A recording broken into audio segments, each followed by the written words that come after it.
Olá pessoal, tudo bem com vocês? Vamos continuar o nosso estudo de escatologia. No estudo passado eu falei um pouco aí sobre a morte de Cristo que prendeu o dragão. Falei também sobre o governo de Nero, quando o dragão foi solto. E Nero ele reinou aí de 54 ao ano 68. E então no ano 69 começou a reinar Vespasiano, né, que foi após o reinado aí de pouco tempo, que está lá em Apocalipse 17, dos três reis que reinaram aí por um ano, que foi em Daniel 17, esse reino foi cortado, ou seja, esses três chifres foram cortados e não contaram. Então, 11 reis, tirando três chifres, que era três reis, fica 8. Então, esses 8 aí, o oitavo em Apocalipse 17 era a besta. Então essa besta era Tito, né, o chifre pequeno, que cerca Jerusalém no ano 70. E então, a partir do ano 70 até o ano 73, a prostituta, como eu já mostrei em estudos anteriores, ela é presa, ela é cercada, ela é destruída e também ela é afligida aí pelos 3 anos e meio, como a profecia de Daniel havia descrito. Acompanhe comigo esse gráfico na tela, e aqui tem a linha do tempo, e aí você vai ter uma base mais ou menos como aconteceu esses fatos históricos e proféticos, né? Se você observar aqui na morte e ressurreição de Cristo, após a morte e ressurreição de Cristo que o dragão foi preso, então iniciou a pregação do reino de Deus, né? Que havia sido pregado primeiro o reino de Deus, para que depois então viesse aí o juízo sobre a meretriz, a prostituta, que era Jerusalém. E nesse período aí, então, teve o milênio, que foi 1000 anos simbólico, né? Não literais, mas 1000 anos simbólicos, que então aí representou um período de tempo a qual aí houve a primeira ressurreição. Então hoje nós vamos falar sobre as duas ressurreições que existem ali no Apocalipse, e vou explicar para vocês em qual período elas aconteceram. Então a primeira ressurreição, ela aconteceu quando o dragão foi solto.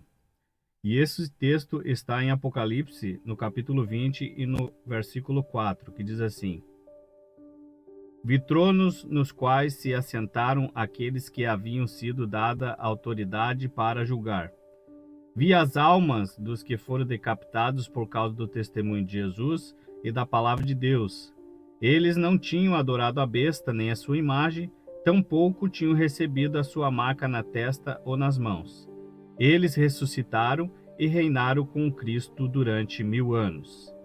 O restante dos mortos não voltou a viver até que se completasse os 1000 anos. Esta é a primeira ressurreição. Bem-aventurados e santos os que participam da primeira ressurreição. A segunda morte não tem poder sobre eles. Serão sacerdotes de Deus e de Cristo e reinarão com ele durante 1000 anos. Outro texto também que fala sobre essa primeira ressurreição é Apocalipse capítulo 6, e no versículo 9 até o 11, que diz assim: Quando ele abriu o quinto selo, vi debaixo do altar as almas daqueles que haviam sido mortos por causa da palavra de Deus e do testemunho que deram. Eles clamavam em alta voz: Até quando, ó soberano, santo e verdadeiro, não julgarás nem vingarás o nosso sangue dos que habitam sobre a terra? Então a cada um deles foi dada uma veste branca, e lhes foi dito que esperasse um pouco mais, até que se completasse o número dos seus conservos e irmãos, que deveriam ser mortos como eles. Então a primeira ressurreição, ela aconteceu no governo de Nero. Quando o dragão foi solto, essas almas que estavam reinando com Cristo aguardavam a chegada dos seus irmãos, que seriam ressuscitados na segunda ressurreição dos mortos, na volta de Cristo no final da grande tribulação, no período aí dos 3 anos e meio. Nessa primeira ressurreição, estavam aí os 11 discípulos, o apóstolo Paulo, que morreu decapitado no governo de Nero, e todos os que foram mortos antes e durante o reinado de Nero. O único que ficou vivo dos discípulos foi João, pois havia dito que ele não morreria até que Jesus voltasse. E isso está em João capítulo 21 e versículo 22. João, ele foi separado por Jesus aí para testemunhar as coisas que eram, que são e as que hão de vir, até a sua volta. João foi o único que estava vivo e viu as coisas que foram escritas por ele que se cumpriram aí nesse período do ano 70. No texto então que acabamos de ler, para os que ressuscitaram na primeira ressurreição, que aguardassem aí até a chegada dos outros que seriam mortos igual eles foram. Isso aconteceria aí no final da grande tribulação, quando ele voltasse e ressuscitasse a todos que morreram desde Adão até o ano 70. Todos que estavam presos na morte até o ano 70 foram ressuscitados, tanto o justo como os injustos. Então, para ver a segunda ressurreição, primeiro o dragão seria solto, passados 1000 anos, simbólico, como já ensinei nos estudos anteriores, que o dragão foi preso com a ressurreição de Cristo, que declara que todo o poder lhe foi dado no céu e na terra, e que ele tinha aí a chave do inferno e da morte, mostrando assim que o poder e a força do dragão, que era o Império Romano, estava retida até ele dar a ordem para o passo final, que seria o cerco ao acampamento dos santos e a cidade amada, que é Jerusalém. Então, solto o dragão, inicia então a grande tribulação. E nós vamos ler então em Apocalipse capítulo 20 e no versículo 7 até o 9.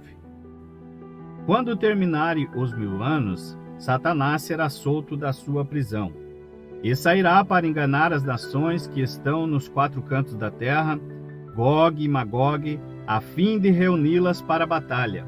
Em número era como a areia do mar. As nações marcharam por toda a superfície da terra e cercaram o acampamento dos santos e a cidade amada. Um fogo, porém, desceu do céu e os devorou. Então, no texto que acabamos de ler, para os que ressuscitaram na primeira ressurreição, que aguardassem aí até a chegada dos outros irmãos que seriam mortos igual eles foram. E isso aí aconteceria no período aí do final da grande tribulação, quando ele voltasse aí e ressuscitasse a todos que morreram desde Adão até aí o ano 70. Todos que estavam presos na morte até o ano 70 aí seriam aí ressuscitados nesse período, tanto o justo como os injustos.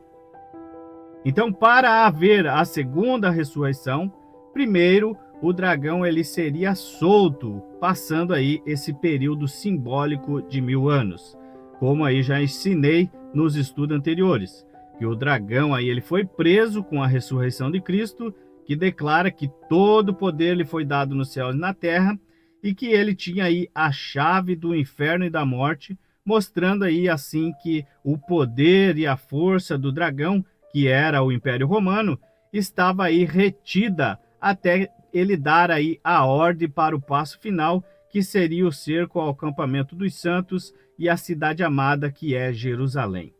Então, solto o dragão, inicia então a grande tribulação. E esse texto nós vamos ver em Apocalipse no capítulo 7 e no versículo 9. Então, como nós já sabemos, Tito ele foi aí esse instrumento que fez esse cerco a Jerusalém. Ele era o 8º, que em Daniel 7 era o chifre pequeno. No ano de 66, Nero dá aí uma ordem para o general Vespasiano ir lutar aí e reprimir a rebelião judaica, conquistando aí grande parte da Judéia, exceto aí Jerusalém. No ano de 69, Vespasiano se torna então um imperador. No seu governo, ele conseguiu manter aí um período de paz e estabilidade no Império Romano, após aí um período de instabilidade e guerra civil. Esta paz aí, ela foi alcançada através de reformas, estabilidade econômica, obras públicas e uma gestão eficiente do império. Paulo, ele havia alertado sobre esse momento de uma falsa paz e segurança que Vespasiano aí conseguiu implantar aí no seu governo durante o seu reinado. 1 Tessalonicenses, capítulo 5 e versículo 1 até o 3. Irmãos, quanto aos tempos e às épocas, não precisamos escrever, pois vocês mesmos sabem perfeitamente que o dia do Senhor virá como um ladrão à noite. Quando disserem paz e segurança, a destruição virá de repente sobre eles, como as dores de parto a uma mulher grávida. De modo nenhum escaparão. Essa paz aí, então, e segurança que Paulo ali alerta os irmãos de Tessalônica, ela foi aí implantada no governo de Vespasiano e seu filho Tito. Os zelotes, que eram os fariseus, que não aceitaram Jesus como seu Messias por ele afirmar que o seu reino não era desse mundo, dando assim então a entender que ele não veio para ser rei nesse mundo e nem para ser um líder contra a tirania dos romanos, que escravizavam e exploravam com altos impostos o povo. Os fariseus, então, por sua própria força, lutaram aí, fizeram algumas revoltas, algumas rebeliões contra os romanos, porém eles foram obrigados a recuar e se refugiar dentro dos muros do templo em Jerusalém, dando assim a ideia que ali nenhum romano poderia entrar. O que eles não imaginavam é que as dores de parto, como Paulo havia falado ali aos irmãos de Tessalônica, estava chegando. Tito então começa a construir rampas em volta dos muros e traz arietes, que era para ir bater nos muros e enfraquecer a estrutura, cumprindo assim o que Jesus disse em Lucas, capítulo 19, versículo 41 até o 47. Quando se aproximou e viu a cidade, Jesus chorou por ela. E disse: Ah, se nesse dia você compreendesse o que traz a paz! Todavia isso agora está oculto aos seus olhos. Virão dias em que os seus inimigos construirão trincheiras contra você, e a rodearão e a cercarão por todos os lados. Também a lançarão por terra, você e os seus filhos. Não deixarão pedra sobre pedra, porque você não reconheceu o tempo em que Deus a visitou. Então, nessa batalha, nesse cerco de Tito a Jerusalém, então Tito ele rompe os muros e ataca ali, matando a todos. Essa revolta dos fariseus deu início no ano 66, no governo de Nero. No ano então de 70, Tito mata todos, derrubando os muros e incendiando o templo, que aí se cumpriu aí o período do ano 73, que foi a última resistência dos fariseus zelotes, e aí foram totalmente eliminados, fechando assim então os 7 anos da última semana de Daniel. Portanto, então, a volta de Jesus, ela acontece aí entre o ano de 70 ao ano de 73, onde acontece aí, então, a segunda ressurreição dos mortos. Falamos ali sobre a primeira ressurreição, que foi o período aí de 1000 anos, que foi um ano simbólico, e agora, então, mostraremos como aconteceu a segunda ressurreição. Passado aí os 1000 anos simbólicos, né, o dragão seria solto, o Império Romano ele toma força novamente, e aí então por meio de Tito eles invadem Jerusalém e inicia aí então o período aí da grande tribulação. Esse seria aí o último período aí, que seria o período dos 3 anos e meio, que seria aí o período que o anticristo estaria ali agindo por 3 anos e meio, lutando contra o povo santo e cercando a cidade santa. Então, esse período aí do príncipe que havia de vir, ele aconteceu ali no ano 70. Então, vamos ler então o texto que fala sobre a segunda ressurreição. E eu peço aí que você preste atenção aqui nesse texto, que você vai perceber aqui que só os mortos ressuscitam. Estamos falando aí da segunda vinda de Cristo. A primeira aconteceu aí no período do milênio, quando ali entre a morte e ressurreição de Cristo e até o reinado de Nero, que aconteceu esse período da primeira, né, a primeira ressurreição, e agora então vem a segunda ressurreição, que seria ali o período da vinda de Cristo, que eu vou aí mais para frente explicar para vocês que não foi uma vinda vista como muitos esperam até hoje, e também não será uma ressurreição dos mortos do corpo, mas sim de um corpo glorificado que ali reinaria com Cristo para toda a eternidade. Então, agora nós vamos esclarecer esses pontos para que você entenda que não foi o corpo que ressuscitou e Cristo veio sobre as nuvens como um período de justiça, como um período de vingança, mas não como ali um momento de que todos esperavam enxergar ali aquela vinda, mas sendo que Jesus falou que o reino de Deus não se vê por aparência humana. Ele está dentro de nós, e é isso que significa. O reino de Deus foi estabelecido e muitos daqueles que não aguardavam, eles não viram, mas aqueles que estavam com Cristo, esses então estão já no reino de Deus, reinando com Cristo, porque o reino de Deus foi estabelecido ali no ano 70. Apocalipse capítulo 20 e versículo 11 até o 13. Depois vi um grande trono branco, e aquele que nele estava sentado, a terra e o céu fugiram da sua presença, e não se encontrou lugar para eles. Vi também os mortos, grandes e pequenos. Observe aqui, vi também os mortos. Por que eu estou frisando essa palavra? Para você ver que só tinha morto lá, não tinha corpo transformado, tá? Presta atenção. Vi também os mortos, grandes e pequenos, em pé diante do trono, e livros foram abertos. Observe que esse aqui é o período ali que saíram da grande tribulação, a segunda ressurreição dos mortos. Vi também os mortos, grandes e pequenos, em pé diante do trono, e livros foram abertos. Outro livro foi aberto, o livro da vida. Os mortos, mais uma vez, os mortos foram julgados de acordo com o que tinham feito, segundo o que estava escrito nos livros.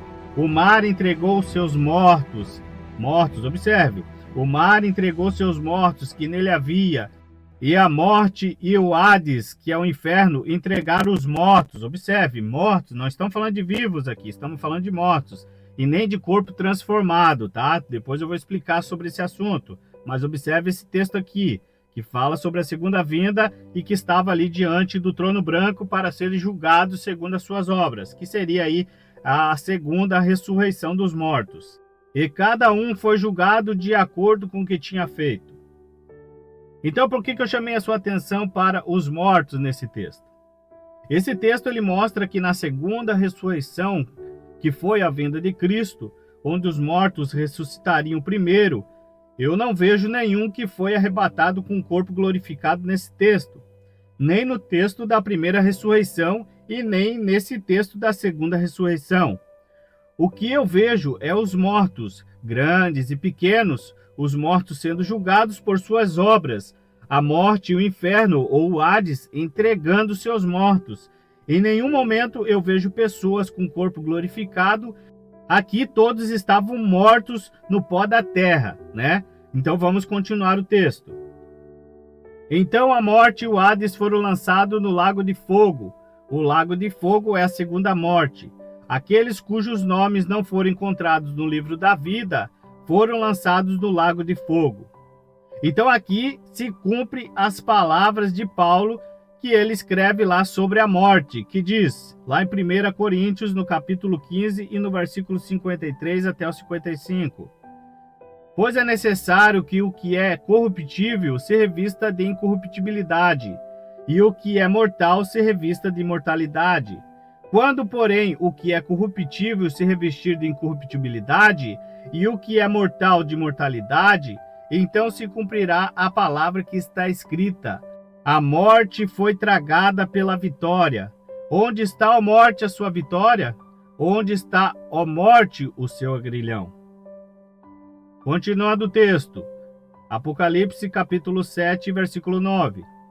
Depois disso, olhei e eis que diante de mim havia uma grande multidão que ninguém podia contar, de todas as nações, tribos, povos e línguas em pé, diante do trono e do Cordeiro, com vestes brancas e folhas de palma nas mãos. Então um dos anciões me perguntou: quem são esses que estão vestidos de branco e de onde vieram? Eu respondi: o Senhor sabe. Então ele disse: estes são os que vieram da grande tribulação, que lavaram as suas vestes e as alvejaram no sangue do Cordeiro. Então observe que esse povo ele veio da segunda vinda de Cristo. Eles foram ressuscitados durante ali o período da grande tribulação, que aconteceu entre o período do ano 70 até o ano 73, que finalizou aí a última semana de Daniel. Então, se você parar para observar, você vai ver que a período ali da grande tribulação foi os mortos que ressuscitaram primeiro, certo? Então aí depois eu vou fazer um outro estudo explicando que o corpo glorificado ali, que Paulo fala que, né, o corpo seria transformado, né? Ele fala, depois o nosso corpo será transformado e subiremos juntamente com eles. Então esse depois, ele é um período de tempo. Ele não está falando que naquele momento que Jesus voltasse, ele subiria aos céus em corpo transformado, não. Mas eu vou explicar isso em um outro estudo para que não fique muito extenso esse estudo, tá certo? Então vamos continuar aqui o que nós estamos falando sobre a ressurreição dos mortos. Então, na doutrina de Cristo sobre a ressurreição dos mortos, ele nunca ensinou aí que o corpo ele seria transformado em vida e subiria aos céus. Eu nunca ouvi Jesus falar sobre essa doutrina. Então ele sempre ensinou aí que aquele que cresce nele, ainda que estivesse morto, viveria.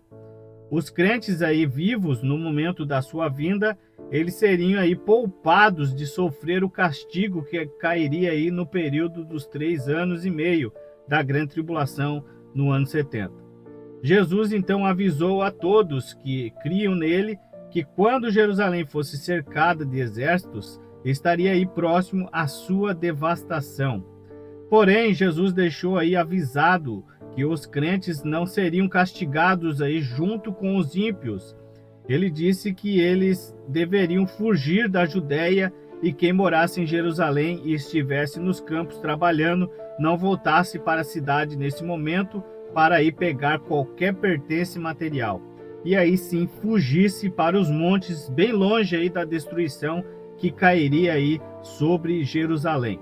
Então você pode observar que no período aí da grande tribulação, um grande número aí de seguidores de Cristo, eles foram livres, ou seja, eles escaparam de Jerusalém ali e não sofreram ali o dano da grande tribulação. Então já mostra aí que eles não seriam levados, mas seriam deixados, como nós vamos aqui ler nos textos a seguir. Em Mateus, no capítulo 24, no versículo 15, diz assim: assim, quando vocês virem o abominável da desolação, do qual falou o profeta Daniel no lugar santo, quem lê entenda. Em Lucas, no capítulo 21 e no versículo 20, ele fala sobre o mesmo texto e ele explica sobre o que é esse abominável da desolação. Diz assim, ó: quando virem Jerusalém rodeada de exércitos, ou seja, o abominável da desolação é o rodeado de exército. É o momento em que Jerusalém seria cercada ali no período do ano 70 por Tito. Vocês saberão que a sua devastação está próxima.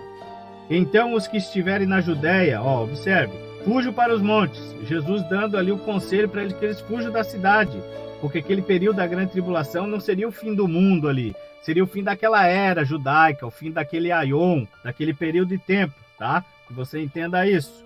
E eles conseguiram fugir, né? E muitos dizem que Jesus voltará na grande tribulação, buscará sua igreja e destruirá a terra e tal. Isso tudo não está dentro do texto que nós estamos lendo.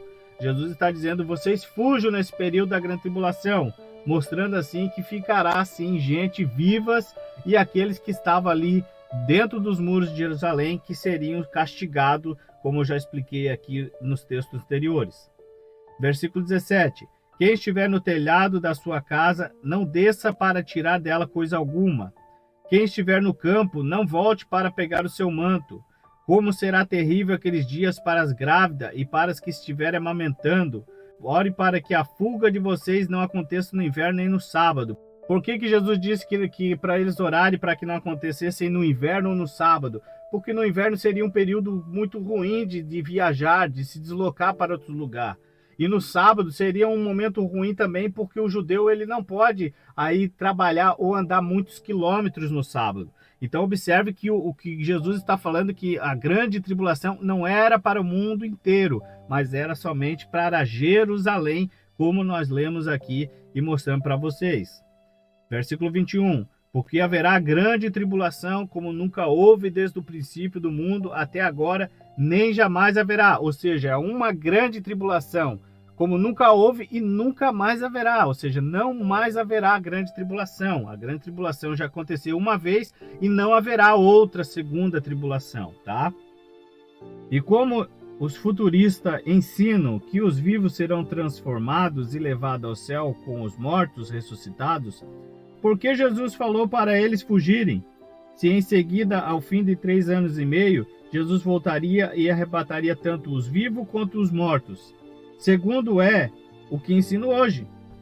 E quando Jesus voltar, ele vai levar os salvos e os ímpios ficarão para serem castigados. Será que é assim realmente que nós entendemos aqui no texto?